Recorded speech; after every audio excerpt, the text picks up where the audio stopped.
Fortnite just dropped a patch today, which means new content for now as Season 5 is winding down and more data mining for future events for a taste of things to come in Season 6. For people that are so introverted that in an already antisocial setting of a video game, they'd rather play by themselves in the playground mode, there is a new item only available in that mode called Spiky Stadium, which is similar to the Porta Fort. When thrown, auto builds a 7x10 square building with alternating spike traps and bounce pads on the walls, giving a whole new meaning to the term home field advantage so that enemies are really playing a game of Russian roulette when trying to move from side to side all nimbly bimbly. As far as the other mostly but not fully virginous Battle Royale players, they're treated to a new legendary item called the Porta Fortress, which, as the name implies, is a golden souped up version of the Porta Fort that builds higher in the sky and has bounce pads on the top row so that you can leave your better positioning in order to get 7 damage with a pump. Oh, and never mind the fact that someone on Reddit had posted a similar idea to this right before the official announcement with 10 times the amount of creativity put into how the fortress looks, because leave it to Epic to swipe an idea and then half-ass the implementation. At least the video here makes Loot Lake almost look somewhat enjoyable before it inevitably turns into a volcano, as we discussed in the previous leaks video. More on that later, but other than the fact that the previous stealth nerf to consuming small shields was actually a bug that is now fixed and not an intentional patch, there were just minor bug fixes for things like people trying to find cool looking characters that give me cataracts when I look at them in the kill feed, and the Grill Sergeant actually rendering in properly so that Epic doesn't have your V-Bucks while you don't have your skin. They also introduced a Soaring Solos game mode to make people that could actually build and win gunfights get an even bigger advantage over those that just patrol an area to outlast the ones that actually take chances. But anyways, about those leaks, aside from the volcano images, there are new files that allude to a water event for the cube, including a destination and other variables like how shallow the water is. Many people theorize that Loot Lake will be the ending place for the cube based on some sleuthing from the Reddit community using low texture quality on the mobile version of the game, showing off spots on the map where the cube has been leaving ruins, and the only yet to be ruined spot being the one near Loot Lake.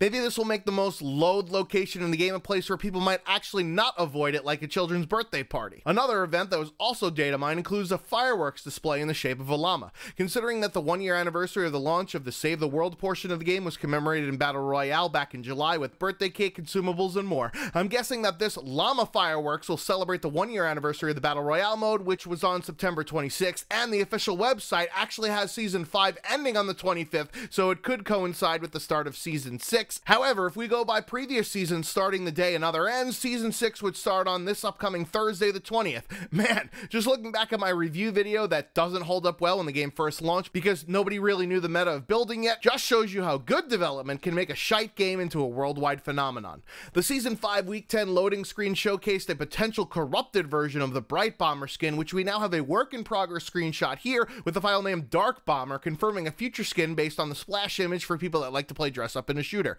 Just like a Billy Mays commercial, but wait, there's more. For those people that got nightmares because of the movie It, they'll be in for a real treat with these male and female version of clown skins with the creepier versions as Stage 2 unlocks, and the Valkyrie skin, which, if there wasn't a Thanos mode previously in the game, I'd be worried about Epic getting sued, but this time for an actual good reason versus frivolous jealousy, since it looks so much like the Marvel character. There's also the wings, back bling, and Frostwing glider that goes along with the Norse mythology concept that's already been all over this season, so maybe we'll get this one under the wire before Season 6 starts. Tying into the previous llama leak are other back blings of creations from the leaked clown skins with balloon animals in the shape of a llama and the battle bus, but hopefully they don't break if you squeeze them just a little too hard. Lastly, on skins, the previously leaked weapon skins now have a new file called the Cube in the weapon skin folder, which could mean that the purplish glow could be a potential camo for guns for people that enjoy looking at colorful guns that are obstructed by your character in third-person view. Finally, on leaked items, going with the balloon theme, there are new flotation balloons that are consumables, which have a description of help you break your fall or soar to new heights, as if Epic isn't bad enough stealing ideas from Redditors. Now they're taking a Super Mario World concept of inflating a balloon just to make you go up or contextually make the game like soaring 50v50. On the previous video, I mentioned that there was a PS4 bundle with the Royale Bomber skin, which then got the panties of other console manufacturers and their fanboys in a bunch, so Xbox is coming out with a yet-to-be-priced Eon bundle that contains 2,000 V-Bucks, the Eon outfit, Resonator pickaxe, and Aurora glider for the Battle Royale mode only, as well as access to the free Battle Royale mode. Oh gee, thank you for that generosity there, Microsoft. There's also the $300 Nintendo Switch bundle containing only 1,000 V-Bucks, and the double Helix outfit with matching glider, back bling, and pickaxe, as well as the full game download for those dumb enough to not know that it's free, even though the bundle is the same price as the regular Switch without any games. Unfortunately, neither of these new bundles are still able to cross-play with the previous console with the cosmetic bundle because Sony is spelled with a $sign and still hold your Epic Games account hostage to prevent you from using it on the Switch.